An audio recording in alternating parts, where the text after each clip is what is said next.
You know what? This one. Sure, why not? Sure, why not? What is the point of making movies? There are many answers To tell a this story, question, I guess? ranging from the creative to the persuasive. But in this day... Not even 20 seconds in, and I'm going on a tangent. Not even a minute in, and I want to go on a tangent. Answers to this question, ranging from the creative to the This movie's complete bullshit. Yep. This movie, Super Size Me, bullshit. All bullshit. Like, 100% bona fide bullshit. Because the whole thing about Super Size Me, Morgan was actually, like, drunk the whole time. And the reason why he had health problems is because he was an alcoholic. He would be drinking on set. He would drink on set. He would drink regularly. And the reason why his health sucked so badly, it was literally because he was drinking a lot. He was drinking a lot. The McDonald's wasn't even... The McDonald's wasn't even bad. In fact, someone debunked it, went on the same diet, and he lost weight. That guy lost weight by eating McDonald's for 30 days, every single day, for all of his meals. For all of his meals. So yeah, Super Size Me, complete bullshit, and because of this movie, we do not have Super Size anymore. Because fuck you. That's why. Would I consider watching a video from Quentin? No. No. In fact, I really should put Quentin on my Never Evers. I really need to work on that list of reaction Never Evers. Persuasive. But in this day and age, the motivations of the film industry at large come down to something far more cynical. The truth is that the average movie only sees the light of day for one reason. Another 5-letter word that starts with M. Money. Money. It's easy to get carried away by the stardom and spectacle that Hollywood blockbusters provide. But make no mistake about it, these things exist to serve a very specific purpose. No different from that of a McDonald's cheeseburger or a can of Coke. Slop. The vast majority of movies are designed to be consumer products. Visual They are a tool slop. used by corporations to generate profit. The most fundamental aspect of business is being able to make more than you spend. And before a single frame of film is shot, its investors must have confidence that whatever they're funding is an asset and not a liability. Despite fulfilling the same general economic function, the way in which films make their money is unique. Wow. Look at that line for Return of the Jedi. God damn. Most other consumer goods. A single successful movie is potentially more valuable than selling 10,000 cars or 10 million sandwiches. With so much revenue tied up in just one product, it completely changes the way in which producers have to approach risk.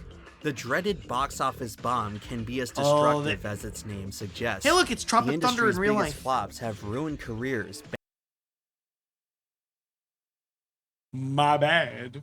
I just really wanted to make that joke. Bankrupted companies and have even led to the extinction of entire genres of storytelling. Rest in peace, Image Movers. You will not be missed. Most Hollywood studios hesitate to swing for the fences because the risk of striking out is often catastrophic. Keeping the playbook safe and predictable is usually what's best for business, even if it comes at the cost of artistic integrity. Is that's Mike Stoklasa, right?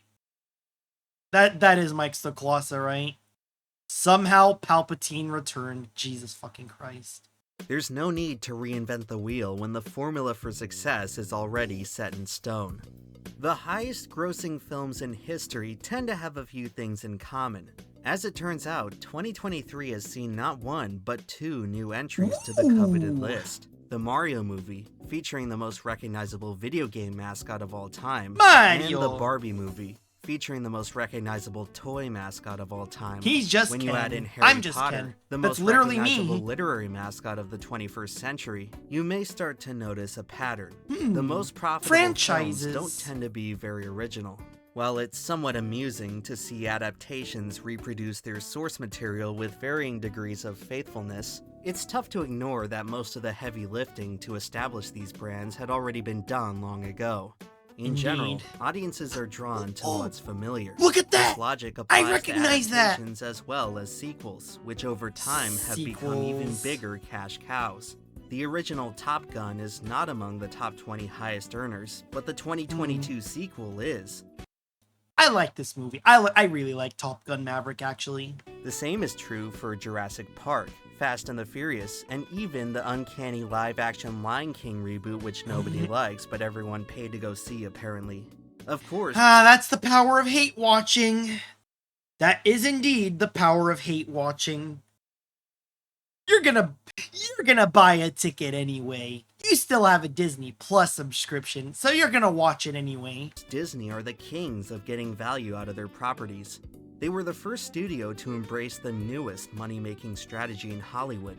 String together enough sequels and spin-offs and you get a cinematic universe. Oh, each release induces demand on the others. Good and lord, with that, we that's pretty a lot much of... filled out the whole list, except for the very top. The tippy top, Avatar. As of 2023, the highest-grossing film Good. of all time Don't is have James Cameron's Disney Avatar, Plus. which reclaimed the number one spot for the Avengers after its re-release last year. God in damn. fact, Cameron was in the director's seat for 3 of the top 5 box office milestones. Wow.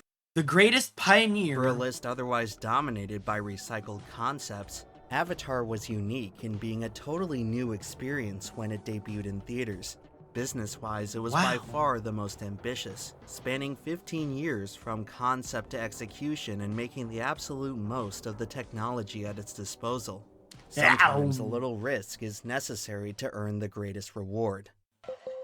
The greatest so pioneer. Far, Avatar's grossed just under $3 billion. Yeesh.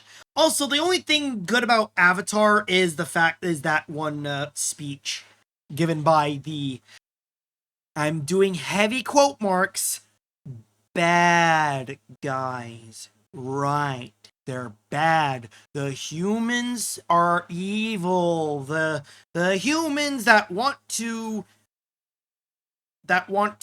take this culturally, resource-rich planet away from savages that kill each other for having for being in different tribes is totally, utterly evil. Nah, fuck that shit. I may be a shark, but I'm rooting for the humans. It produced returns of about 12 to 1. Meaning that if, for whatever reason, you had invested $100 into the project, you would have gotten back about $1,200. Here, we find a different way of looking at a movie's profitability. While Avatar made the most total money of any film, but also it was spent far from a lot the of highest money. Return on investment. Exploring the top of this metric puts us in an entirely different ballgame. Investment! Advertising! For years, the biggest profit margin in cinema was attributed to the 1972 pornographic film Deep Throat.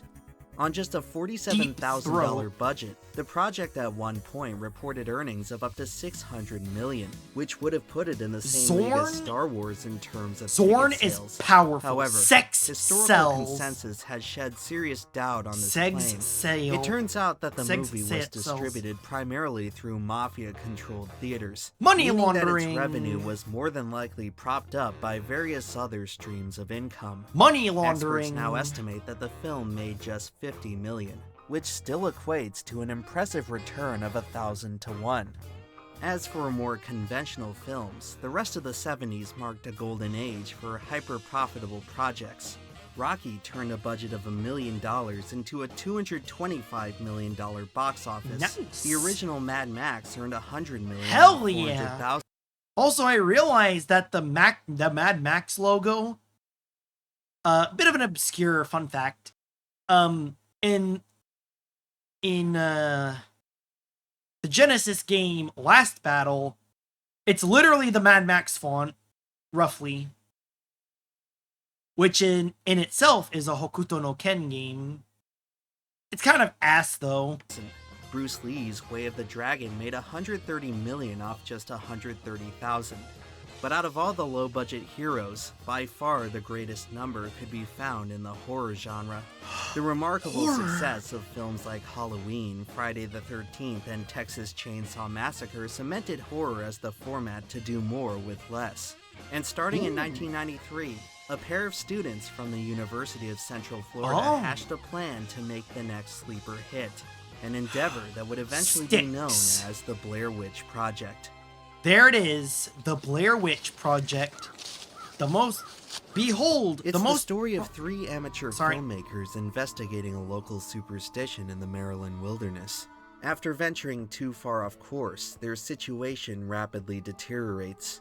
Before long, it's clear that they've stumbled into unwelcome territory. Miles away from civilization, they make the disturbing discovery that they're not alone in the woods. These days, Blair Witch is known as one of the defining horror sensations of its time.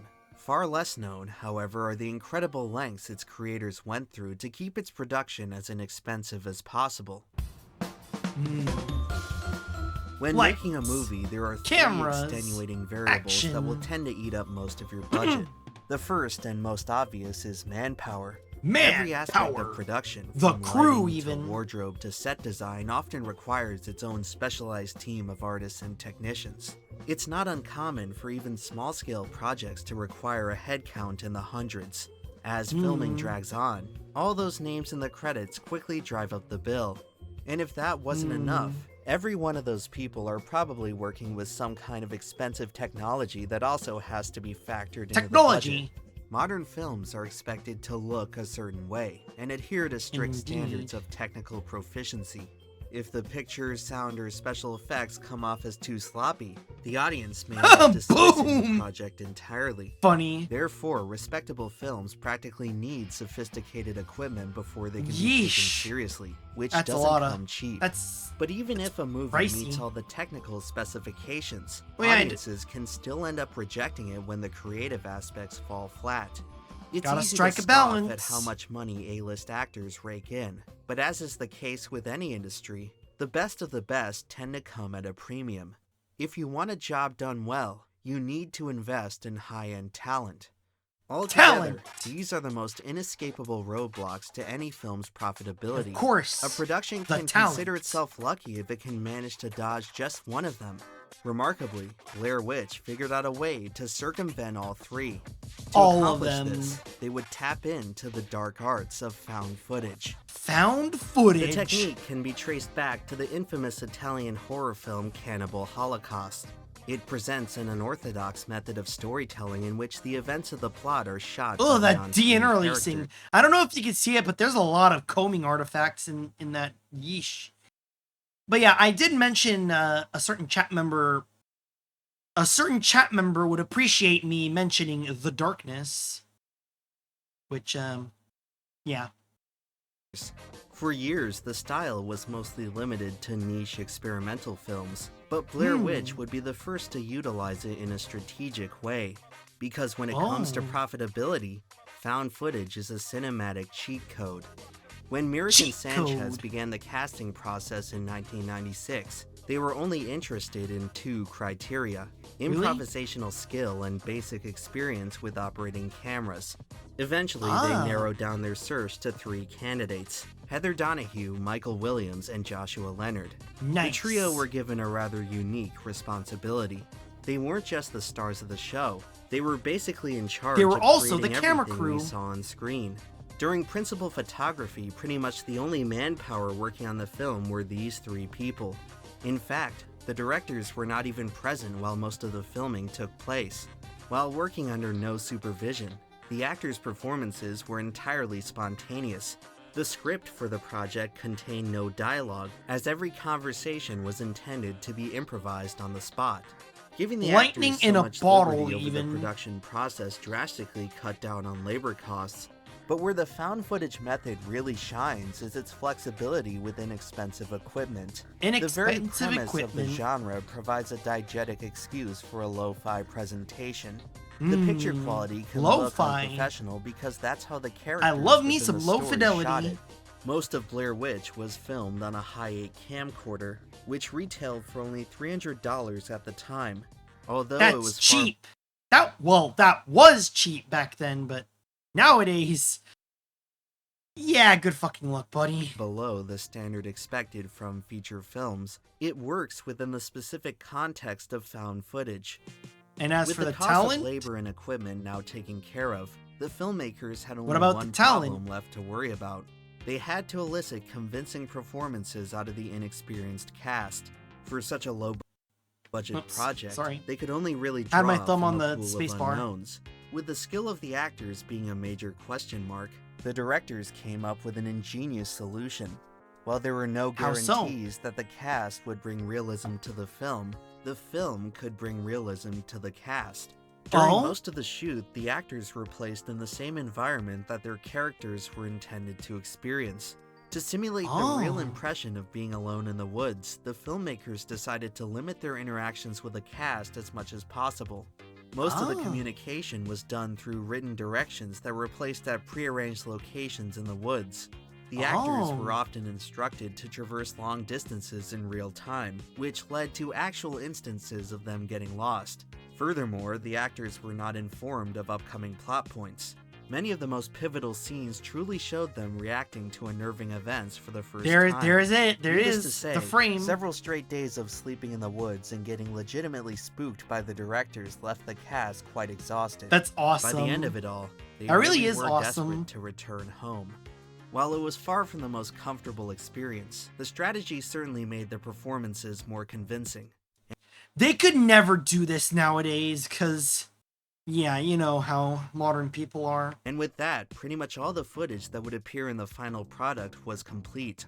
At this point, the total budget was estimated to be less than $25,000.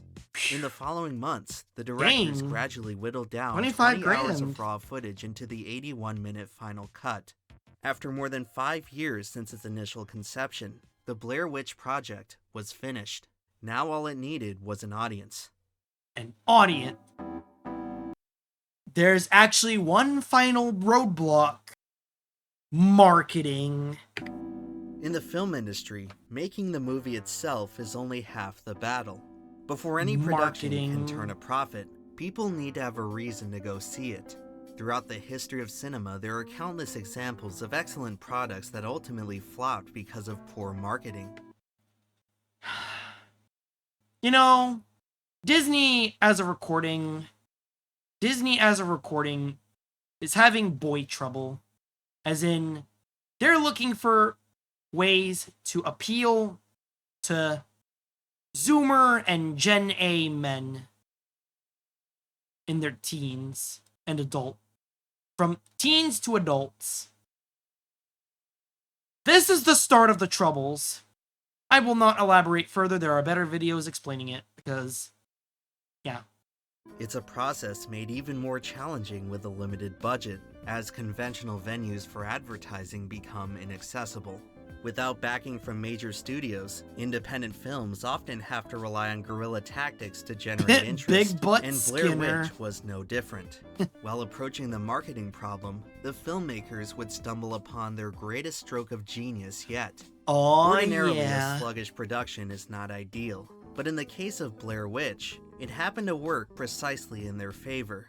The film's lengthy development time allowed its release to coincide perfectly with the rise of the internet. This radical grassroots project would be the first to harness its true power. The power of the internet! The directors had planned to present the story through a pseudo-documentary format. The angle was eventually scrapped for pacing reasons, but the documentary segments would find far greater use elsewhere. They ended up being repurposed and reformatted for television. More than a year ahead of its release, the myth of the Blair Witch would be quietly introduced over the American airwaves. The promotional material would appear just twice, first as a 10-minute segment on the Bravo series Split Screen, then as an hour-long standalone special on the Sci-Fi Network. While the spotlight was short-lived, it was still incredibly effective. Overnight, the filmmakers had succeeded in turning the fictional Blair Witch into a real-life urban legend. At a time when rumors ran wild on online message boards, the premise of the film became the subject of intense speculation. The American public had no concept of found footage at this point, leading many to believe that the events of the documentaries were real. The scale of the campaign became clear when the film opened its own website and received 160 million visitors, the majority of which believed they had uncovered an actual missing persons case. Out of basically nothing, the filmmakers had transformed a totally unknown brand into one of the most highly anticipated prospects in cinema. Following its premiere at Sundance, the Blair Witch Project was immediately picked up for theatrical release. In August of 1999, the film would play in thousands of theaters around the nation and many more around the world. By the end of its run, Blair Witch had grossed just shy of $250 million. Off of an official budget of just $60,000, it produced an astounding return of $4,144. God damn! If you invested in this movie, you'd be fucking rich. If you had invested $100 into this movie, it would have paid out the value of a new house. Upon release, the Blair Witch Project was, by far, the most profitable film ever made. Up until now, we've only discussed the business end of filmmaking, but the true value of movies extends far beyond the balance sheet. That's a lot of money, but is it good for the company? Shortage of shameless cash grabs, mediocre junk that everyone forgets about as soon as they walk out of the theater. Mediocre The films we end up remembering do more than just make money. You're the piggies. Perhaps the most surprising thing about the most profitable film in cinema is that it was actually good. It was Oddly good? enough, there is very little fanfare surrounding Blair Witch today, and it rarely comes up in discussions of the most iconic horror films. This is probably due to the split reception it received from audiences at the time. After more than a year of intense hype, many viewers found the final product underwhelming. Much of the disappointment stemmed from the simple realization that the events of the film weren't actually real. While this led much of the general public to dismiss its merit, critics saw things differently. In a time of stagnation for the horror genre, Blair Witch represented something truly new. The handheld amateur camera work provided a more intimate sense of immersion that felt unique and refreshing. The film makes great use of tension, gradually escalating the conflict without ever revealing too much. Throughout the story, the true nature of the Blair Witch is kept ambiguous. When presented with the possibility of changing the film's final scene, the directors ultimately decided to keep what they had shot originally, the ending that left the audience with the most room for interpretation. This open-ended mystique has allowed the film to age gracefully. To this day, there's still a debate over whether the characters truly experienced anything supernatural. Perhaps this movie's greatest success is making us realize how frightening it can be to simply let our imaginations run wild. I think the late Roger Ebert put it best in his review of the film. At a time when digital techniques can show us almost anything, the Blair Witch Project is a reminder that what really scares us is the stuff we can't see. But as for— You know what they say, the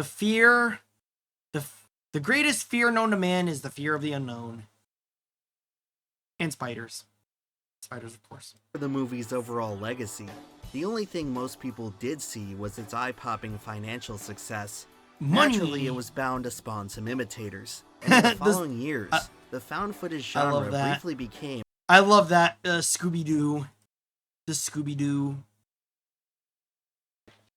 Scooby-Doo project. That one is the best.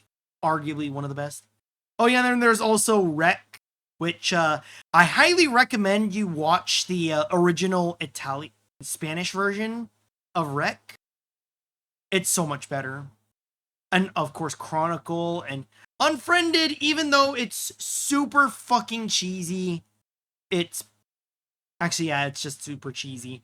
That's how Blumhouse got its start, by the way. Hollywood's newest gold rush.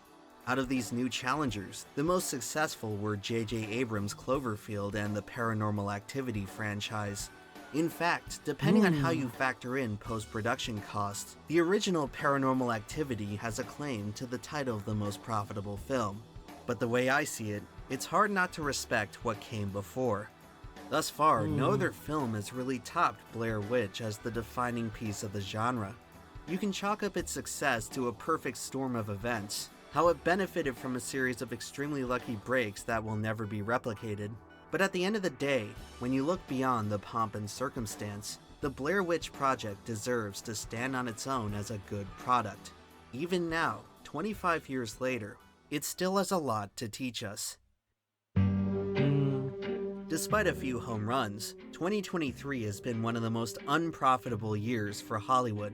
And while many are quick to yes, the 2023 film death spiral. That's still going on, by the way. Blame the actors and writers strike for this, it doesn't really tell the whole story.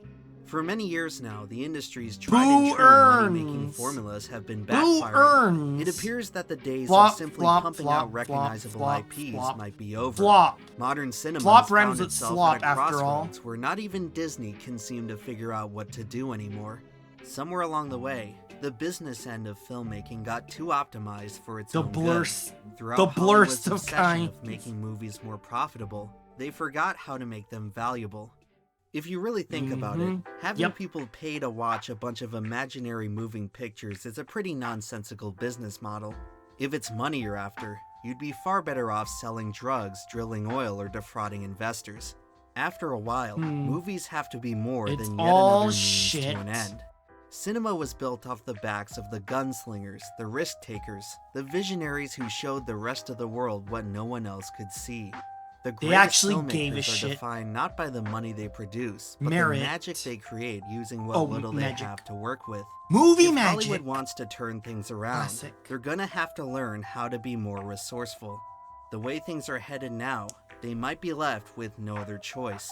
The future of cinema may be uncertain, but if there's one silver lining, it's that the hardest times often lead to the greatest inspiration. Indeed. Indeed, funny Admiral Akbar, man. Indeed. Hollywood really does need that come to Jesus moment, and considering stuff like Working Man and Sinners and Weapons, I think that time's gonna come. Nah, we're probably just gonna get more shit like World of Worlds or something.